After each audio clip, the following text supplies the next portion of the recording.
नायब सिंह सैनी इस वक्त संबोधित कर रहे हैं। नड्डा जी, जन भागीदारी में बड़ी ताकत है। अनेक अभियानों में सामाजिक संगठनों ने बड़ी भूमिका निभाई है। उदाहरण के तौर पर हमने खुले में शौच मुक्त हरियाणा का संकल्प लिया और उसे प्राप्त करके दिखाया। जन भागीदारी की यह ताकत टीबी के खिलाफ सफलता पाने में भी कारगर सिद्ध होगी। टीबी का एक मरीज एक साल में 15 और लोगों में बीमारी फैलाता है। हम टीबी को इस तरह फैलने नहीं दे सकते। पुरानी अप्रोच के साथ चलते हुए नए नतीजे पाना मुश्किल है। हम इसके खिलाफ सुरक्षा चक्कर बनाने के लिए प्रतिबद्ध हैं। कोई भी टीबी मरीज इलाज से छूटे नहीं, इसके लिए हमने नई रणनीति पर काम किया है। इस दिशा में हम 4T के फार्मूले, टेस्ट, ट्रैक, ट्रीट और टेक्नोलॉजी पर काम कर रहे हैं। आप जानते हैं कि टीबी मरीज की जरूरी केयर को ट्रैक करने के लिए उसका डेटा निक्षय पोर्टल पर अपलोड किया जाता है। अब तक प्रदेश में 79,652 मरीजों का डेटा अपलोड किया गया है। मेरा आपसे आग्रह है कि हर नए मरीज का डेटा इस पोर्टल पर अवश्य डालें। इस काम के लिए ही निक्षय सॉफ्टवेयर सभी स्वास्थ्य कर्मियों के फोन और टैबलेट्स पर उपलब्ध है। इस पोर्टल का बड़ा महत्व है। इसी के माध्यम से सभी टीबी रोगियों को विभिन्न सूचनाएं भी दी जाती हैं, चाहे उनका इलाज सरकारी अस्पतालों में हुआ हो या प्राइवेट अस्पतालों में। इलाज के अंत तक उनकी नियमित जांच भी सुनिश्चित की जाती है। निक्षय पोषण योजना में अब तक 3,49,000 मरीजों की 117 करोड़ 46 लाख रुपए दिए जा चुके हैं। मुझे खुशी है कि हम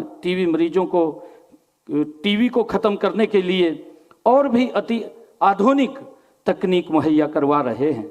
इस समय सभी मौजूदा एक्सरे केंद्रों और भारतीय प्लाज्मा अनुसंधान संस्थान अहमदाबाद के साथ AI के साथ जोड़ा जा रहा है। हरियाणा यह प्रौद्योगिकी लागू करने वाला देश का दूसरा राज्य है।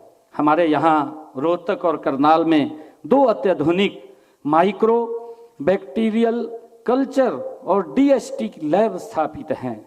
हम अंबाला में एक नई लैब स्थापित कर रहे हैं। आदरणीय नड्डा जी, हम प्रदेश में 59 मोबाइल हेल्थ वैन के माध्यम से गांव, मलिन बस्तियों, दिहाड़ी मजदूरों, भट्टों और किसानों के टीबी परीक्षण करवा रहे हैं। टीबी रोगियों को यदि और भी कोई बीमारी मिलती है तो हम उसका भी मुफ्त इलाज करते हैं। PGI MS रोहतक तथा करनाल, नूंह और सोनीपत के मेडिकल कॉलेजों में 4 नोडल और रेजिस्टेंस टीबी केंद्र स्थापित किए गए हैं। इनके अलावा सभी 22 जिलों में भी जिला नोडल ड्रग्स रेजिस्टेंस टीबी केंद्र स्थापित किए गए हैं। मुझे ये बताते हुए कि सभी मरीजों के बलगम के नमूनों को निकटतम नामित माइक्रोस्कोपी केंद्र में जांच के लिए भेजा जाता है। प्रदेश में इन केंद्रों की संख्या लगभग 358 से बढ़कर हमारे यहाँ पर 428 की गई है। इसके अलावा भी 131 नए DMC खोले जा रहे हैं। प्रदेश के सभी जिलों में AI के साथ हैंड हेल्ड एक्सरे का उपयोग किया जा रहा है। नई हमने जो पहले की है टीबी के उपचार के लिए, माननीय नड्डा जी, जो दवाइयों की कमी नहीं है। सभी रोगियों को सभी सहायक दवाएं और फिजियोथेरेपी मुफ्त दी जा रही है। टीबी मामलों के निदान के लिए सभी परीक्षण भी निःशुल्क किए जा रहे हैं। टीबी के मरीजों को सरकारी और निजी क्षेत्र में आयुष्मान योजना के तहत मुफ्त इलाज भी दिया जा रहा है। अब तक 17,500 टीबी मरीजों को 29 करोड़ रुपए के क्लेम दिए हैं। ऐसे मामलों में जहां मरीज आयुष्मान योजना के लिए पात्र नहीं है, उनका भी मुफ्त इलाज किया जाता है।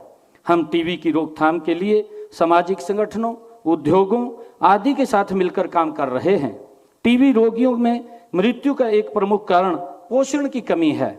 इसी कमी को पूरा करने में काफ़ी नागरिक संगठन आगे आए हैं। हमने टीबी मुक्त भारत के अभियान से जुड़ने के लिए प्रदेश के लोगों से निक्षय मित्र बनाने का आह्वान किया है। इस अभियान में 45,000 टीबी मरीजों को प्रदेश के नागरिकों और संस्थाओं ने गोद लिया है। मुझे खुशी है आपको बताते हुए कि टीबी के खिलाफ की गई हमारी पहलों के सकारात्मक परिणाम आए हैं। अब अधिक लोग टीबी की जांच और इलाज करवाने के लिए आगे आ रहे हैं। वर्ष 2023 में हरियाणा में 579 टीबी मुफ्त ग्राम पंचायतें थी, जो कुल पंचायतों का 9.5% है। इस साल हमने लगभग 1800 टीबी मुफ्त ग्राम पंचायतें बनाने का लक्ष्य रखा है, जो 2023 के लक्ष्य से 3 गुना अधिक है। माननीय केंद्रीय स्वास्थ्य मंत्री जी, मैं स्वास्थ्य क्षेत्र में हरियाणा की एक नई पहल का भी जिक्र करना चाहता हूँ। हमने प्रदेश के हर नागरिक का 2 साल में कम से कम एक बार पूर्ण स्वास्थ्य जांच का लक्ष्य रखा है। इसके लिए निरोगी हरियाणा योजना चलाई है। इस योजना में लगभग 83 लाख लोगों के 4 करोड़ 55 लाख टेस्ट किए जा चुके हैं। इनमें से 3,188 टीबी के मरीज भी मिले हैं। हमारा लक्ष्य सर्वे भवन्तु सुखिनः सर्वे सन्तु निरामया। हम हेल्दी इंडिया बनाने की दिशा में माननीय प्रधानमंत्री श्री नरेंद्र मोदी जी द्वारा शुरू किए गए फिट इंडिया मूवमेंट को सफल बनाने के लिए संकल्पबद्ध हैं। स्वस्थ जीवन मूल मंत्र के ही हम अच्छी जीवन शैली अपनाएं। योग, प्राणायाम और खेल ऐसे हेल्थ पैकेज हैं जिसे अपनाकर हर व्यक्ति उत्तम स्वास्थ्य पा सकता है। इसलिए हर व्यक्ति योग को अपनी दिनचर्या का अभिन्न अंग बनाए। चुनौतियां चाहे कितनी ही बड़ी क्यों न हो, जब सबका प्रयास होता है तो नया रास्ता भी निकलता है। मुझे विश्वास है कि टीबी जैसी बीमारियों के खिलाफ हमारे सामूहिक प्रयास इस अभियान को नई ऊर्जा देंगे। आज मुझे खुशी है कि आज के प्रयास हमारे सुरक्षित भविष्य की बुनियाद मजबूत करेंगे। हम अपनी आने वाली पीढ़ियों को एक बेहतर दुनिया दे पाएंगे। टीबी उन्मूलन के लिए 100 दिवसीय राष्ट्रीय निक्षय शिविर का शुभारंभ इस काम में मील का पत्थर साबित होगा।